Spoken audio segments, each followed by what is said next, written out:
This is In Touch with Terri, a power-packed podcast for the medical aesthetics industry. I just discovered your podcast, and I feel like I've hit a gold mine. This is someone who's got a lot of knowledge. She's been there, done that. Terri Ross is a former Fortune 500 executive, international speaker, founder and co-CEO of Apex Platform, and Terri Ross Consulting. Just listening to her energy and her passion and just how hardcore she is. Her knowledge of the industry and just her connections in general are phenomenal. In Touch with Terri will bring you solutions to increase operational and employee efficiency and practice profitability. Plus, feature some of the top industry experts as guests. The Apex team literally changed the game for us. Terri, your courses and your podcast are just so helpful. She made me feel like I could do this. 3, 2, 1. Here we go! Now, here's Terri.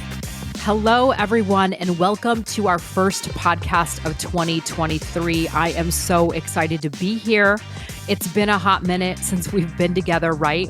So I first want to wish all of you a very, very happy new year, and I sincerely hope that you had time to relax, had some fun, enjoy the holiday season, and are now ready to make 2023 the most successful year ever. The title of this podcast and the focus of this is Bulletproof Your Practice in 2023 and how to succeed despite economic conditions.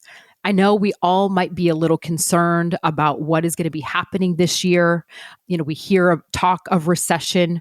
I know there's been some information published that the aesthetic industry is really recession proof, but I want to make sure that I am providing you guys with valuable tips. So the emphasis of this podcast is the top 10 must-do to-do list, okay? So that if you want to succeed in your aesthetic practice, despite economic conditions, I want to make sure that you tune in, sit down, shut your phone off, get a piece of paper.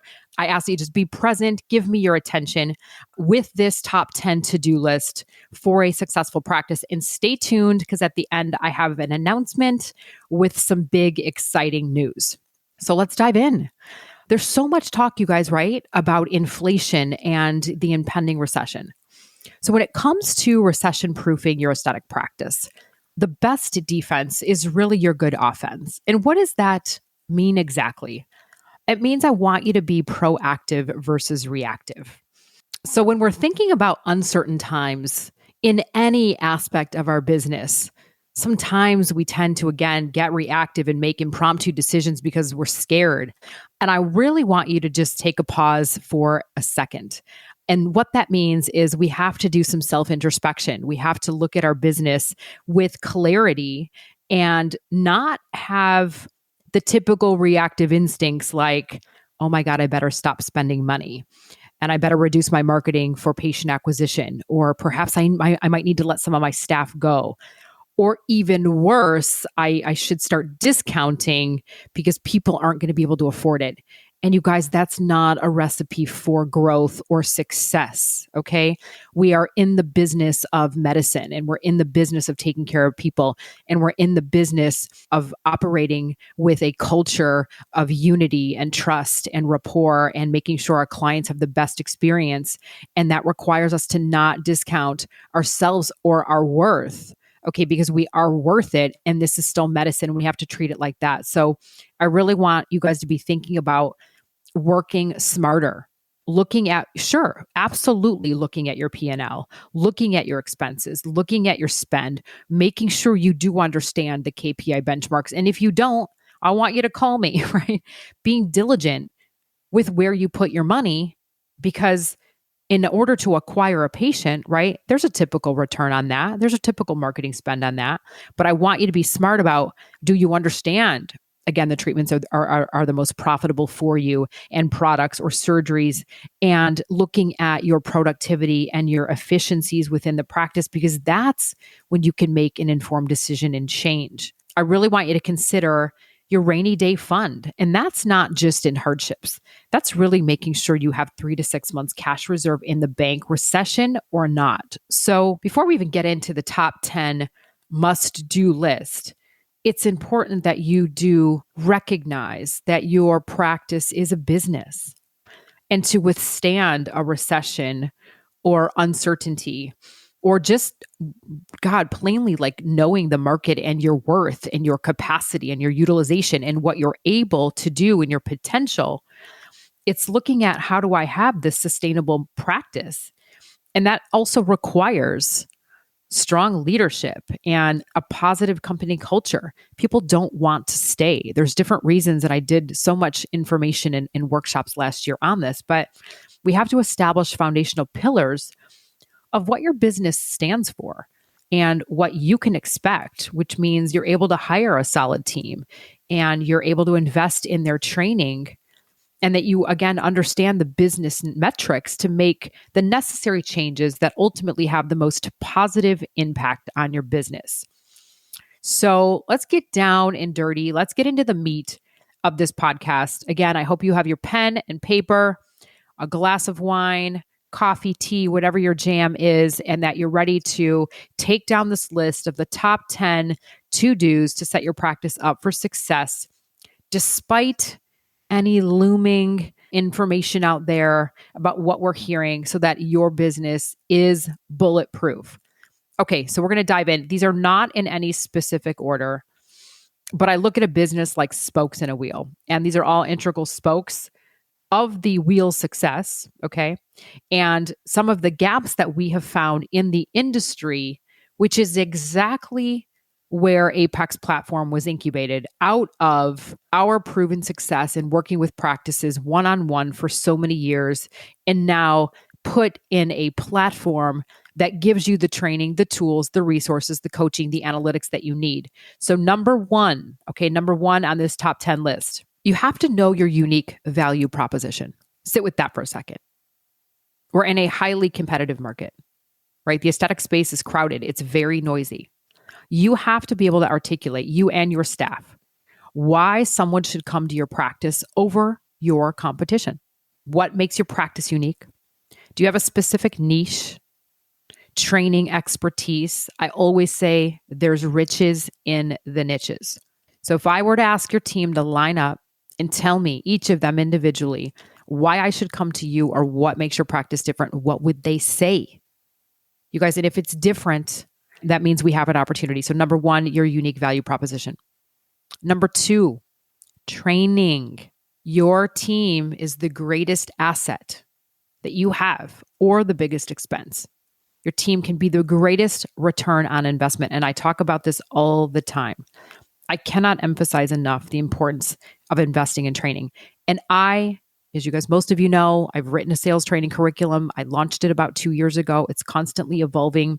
But while I talk about sales training, let's be honest. Sales is the lifeblood of any business. It's what makes the world go round. Whether you're shopping for a car, a home, a college, a pair of shoes, it doesn't matter, right? That is what sales is. It's identifying the value that you or somebody can bring, and what that is. And so we're selling ourselves. We're selling an experience. We're selling results. We're selling an outcome. We're selling the opportunity for a client to pick you. So when we're spending money in all these external things with the intention that I want to acquire a patient and I have to convert them, and then I have to retain them, and then I have to maximize the outcome that I get from them. The only way to do that is if every member of your team, your front desk, handling those calls, converting those calls, they have specific KPIs, your providers, not just doing a consult symptomatic approach, looking at the patient holistically so that I can get a treatment plan so they get the best outcome. That training is what yields, again, the sustainability that we're talking about, and patients leaving your practice with this wow experience, like, holy shit, nobody ever told me that, right? I pay the provider to educate me on all the things I need. So that's what we're talking about. We're talking about training, number two. Number three, improving our patient conversions. Big KPI.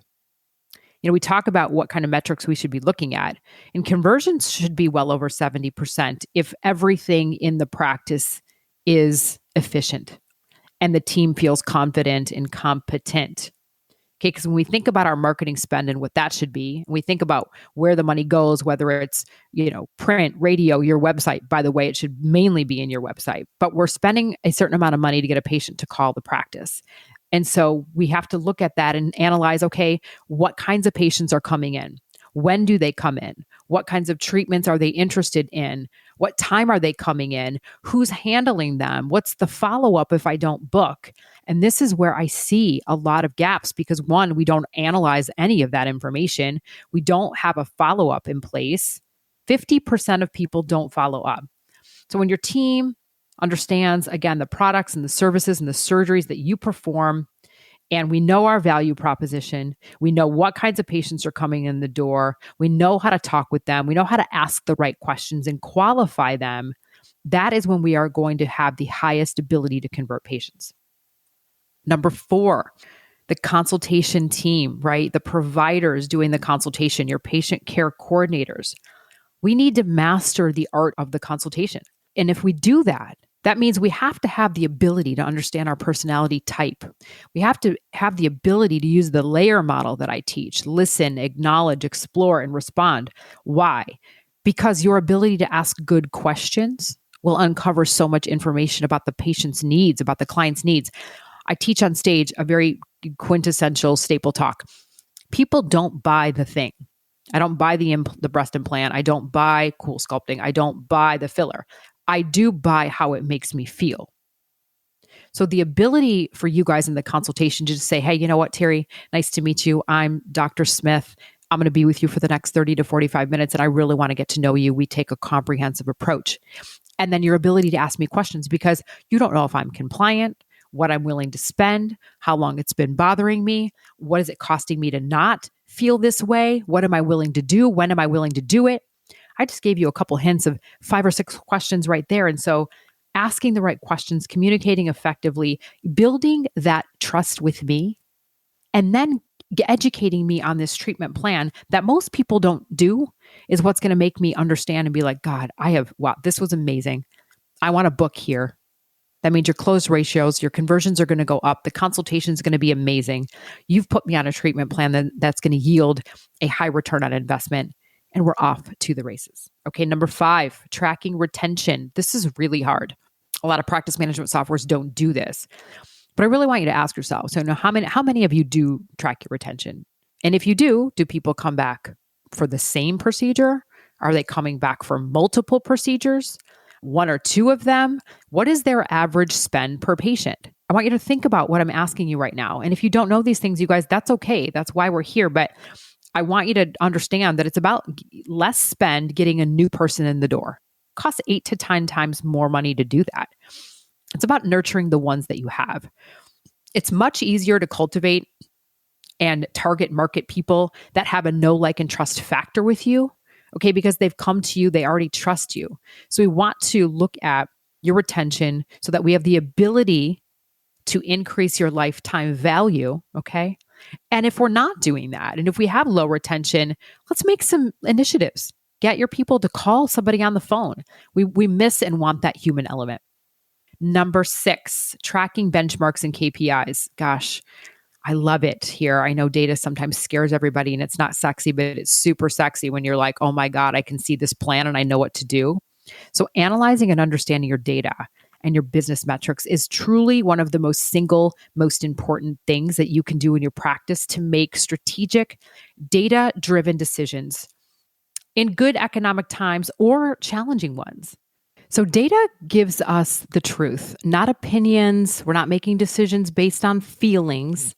So without the data to back things up, we're ultimately relying on our opinions, sometimes to make some of the most critical business decisions. So data really gives us an honest picture and it tells you what's going on, what's working and what's not. So we have to understand that in order to, again, affect our expenses, put our money in the right place, and then be able to coach our teams to a higher level of elevation. So KPIs such as, again, gross profit on procedures, our cost of goods should be at a certain level, our cost of labor, our payroll costs, looking at our revenue per hour in 3 different ways. Your revenue per hour as a company, your revenue per hour per provider in a room, and your revenue per hour per service category. Looking at lead acquisition cost. Look, a lot of times people wonder why they say, and I say this often, I'm so busy, I'm booked out for months. And that is amazing. And I hope to God that you are. But are you booked out doing the right things? Right? Do you have a conversation with your staff and your team, and your providers and your surgeons and your doctors saying, hey, look at this is what you're making per hour. It's below the benchmark. Let me show you how you can increase that by doing more of these services. Are we looking at efficiencies of time scheduled for our procedures? Does Mary do it one way and Susie does it another? Providers don't have to be the same, but there does have to be protocols in place. And when we look at our practice management software system, the reports and the way it's set up is really critical so that we are extrapolating good data where it's not garbage in, garbage out. So that was number 6, guys, tracking benchmarks and KPIs. Number 7, creating and tracking goals. This is so important. Sometimes I ask people, do you have goals? No. Or they say yes, but they don't really know how they came up with them. Or they just make up a number. I want to grow 20% this year. Well, where do you want to grow? And nobody really knows. And again, this comes from such a humble place that we've been able to help so many people by helping them identify these things by our experience, but setting realistic goals that can be attainable, but also stretch and a challenge to your team to do better is so important. It really is the navigation. It really is the roadmap. Otherwise, again, our marketing spend is causing people to call the practice, but is it for the right things?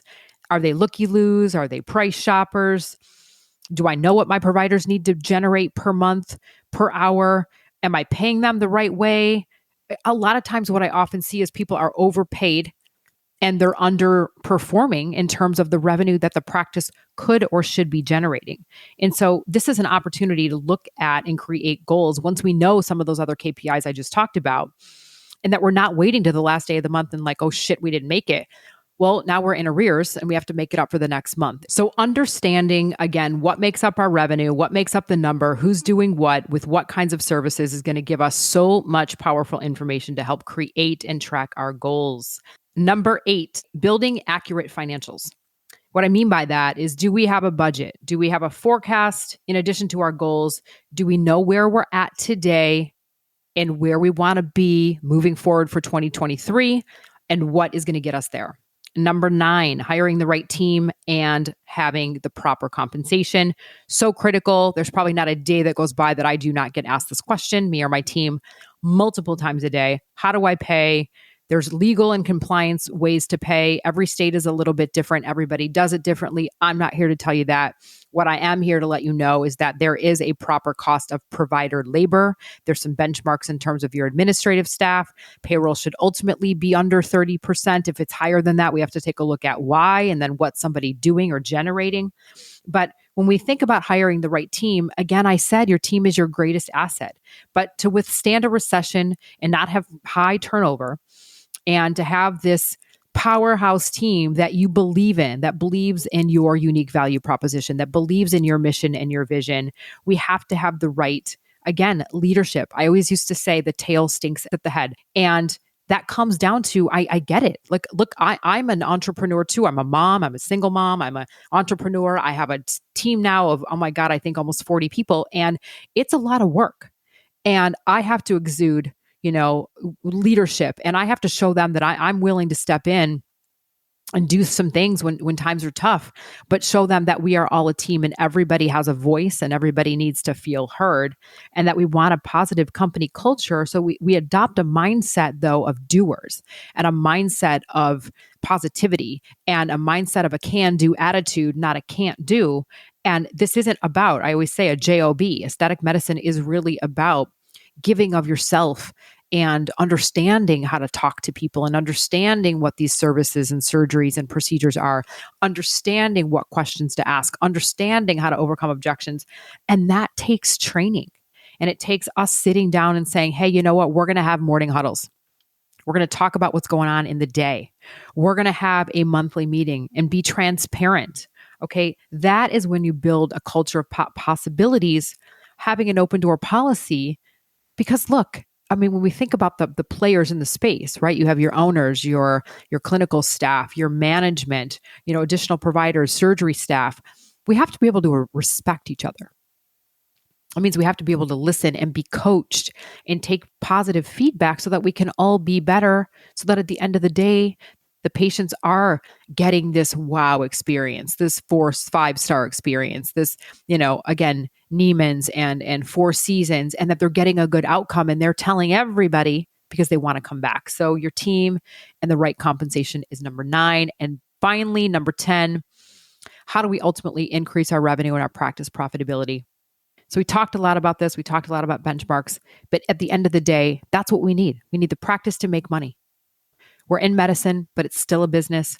Analyzing all of the data, all of the KPIs. We have a ton of free resources on our website, you guys, apexplatform.com, practice assessments and revenue tools to help you identify, where some of these areas of opportunity are. And that is number 10.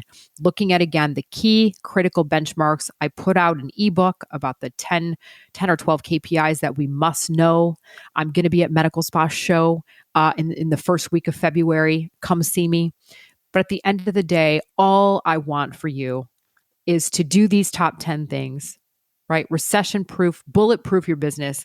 And at the end of the day, have the most positive experience, the best patient outcome that you have and can possibly have, so that you have this sustainable, profitable practice that we're talking about.